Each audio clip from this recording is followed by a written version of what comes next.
So, Fallout 4 has dropped into our lives like an atomic bomb and killed many hours of our social time. It's an addictive game with lots of things to do and see, and in this video, I'll be going over 8 interesting things in Fallout 4 that you might not know about. So, as you're probably aware, the character you get to play as can speak. This is a first for the Fallout series, as the main protagonists never spoke in the past, and somehow the non-playable characters were able to read your mind. So your character has a voice now and likes to talk. Actually, your character likes to talk a lot. About 13,000 lines of speech have been recorded for the main characters in the game, but overall the game had over 111 lines of speech recorded in total, whether it be Preston Garvey informing you that another settlement needs your help, or a super mutant saying how he's going to mash you into soup and eat you for his dinner. If 111,000 lines of speech sounds like a lot, that's because it probably is, as it's even more than both Fallout 3 and Skyrim combined together. So there's plenty of conversation to be had in the wasteland. Fallout 4's Commonwealth might seem like a gritty, hostile place where everyone's out to kill you and rob your gear. But they still like to celebrate the holidays, even if everything's been blown to bits and half the people look like mutated monkeys with a cocaine addiction.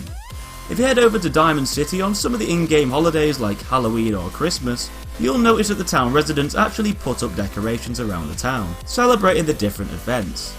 This isn't tied in with real time though, and instead, the events take place depending on the in-game calendar, and you can check to see what date it is on your Pip-Boy in the left corner. Deathclaws mean some serious business in Fallout 4, and like to get right up in your grill and gouge your eyes out. They're pretty menacing and are one of the wasteland's toughest enemies. If you manage to take one out, you'll notice that after all that hard work, there really isn't a great reward left behind on their dead carcasses, as you'll usually just be able to pick up some Deathclaw meat and one of their massive claws. But every now and then, in some cases, Deathclaws can also carry hairbrushes. This is probably an inside joke by the devs of the game, as originally, Deathclaws were designed to have hair, but down to the limitations of the game engine in Fallout 1, the designs changed and they became the bald lizard beasts we know them as today. So, as you should know, Fallout 4 is set in the post-apocalyptic version of Boston, and there's quite a few factions that you can join throughout your journey. Although these might just seem like some made up factions dotted around the wasteland just so you have some side quests to do, most of them are actually based on real life historical organisations. The Railroad, for example, is based on the Underground Railroad, which was a secret network in the 19th century who helped African American slaves escape to freedom using secret routes. A similar kind of organisation as the Railroad in Fallout 4, freeing Sims from the creators at the Institute. The Minutemen are based from Minutemen in the American Revolutionary War, non-professional soldiers who played a big part in history providing military action and to relay information in the 18th century. And of course the Institute is the post-apocalyptic version of the Massachusetts Institute of Technology, a private research university focused on teaching forms of science and engineering. We all waited for Fallout 4, and year after year we anticipated its release more and more.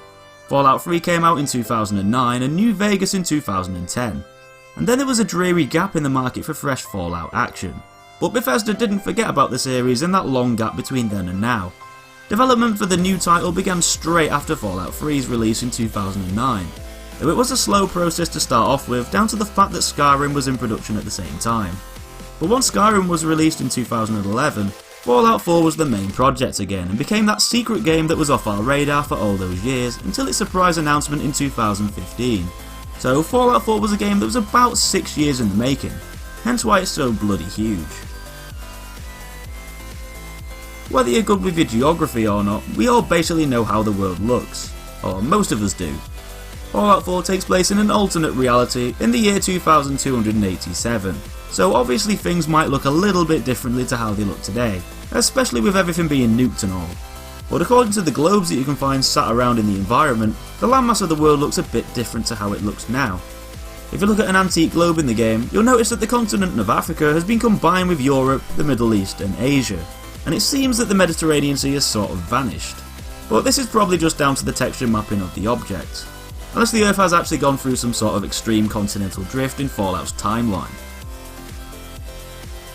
Alongside the release of Fallout 4, there was also a bunch of other cool Fallout related things that came out too. The special Pip-Boy edition comes with a real life Pip-Boy. Well, maybe not a fully functional one, but a plastic replica that you can wear and slot your smartphone in and use it to manage your in-game inventory by a unique app designed for it. But this wasn't the only thing that was released on the market alongside the game. In the UK, Carlsberg collaborated with Bethesda Softworks to bring out their very own Fallout beer for those wanting to boost strength and charisma in real life. It's not exactly cheap, costing about £25 for a crate of 12 bottles, and you're probably better off getting normal beer for a lot cheaper, but it's still a nice nod to the fans anyway. But for those who wanted a beverage from inside the game, the Jones's Soda Company made limited edition, real-life Nuka-Cola Quantum in the US.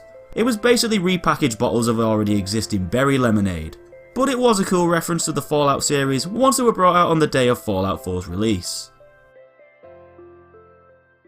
There's quite a lot of weird and wacky guns scattered all over the Commonwealth for you to pick up and blast away your enemies with, but there's one specific secret gun that wasn't supposed to be in the game.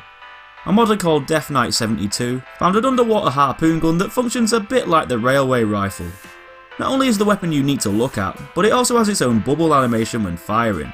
This hints at Bethesda's scrap plans to feature underwater combat, and rumour has it that a quest called 20 Leagues Under the Sea was cut from the game that would have used underwater weaponry like the Harpoon Gun. So that's pretty much it for this video guys, I hope you enjoyed it. Make sure you slap that like button if you did, and be sure to subscribe to see loads of other interesting things and loads more. Thanks for watching guys, and I'll be seeing you in the next video.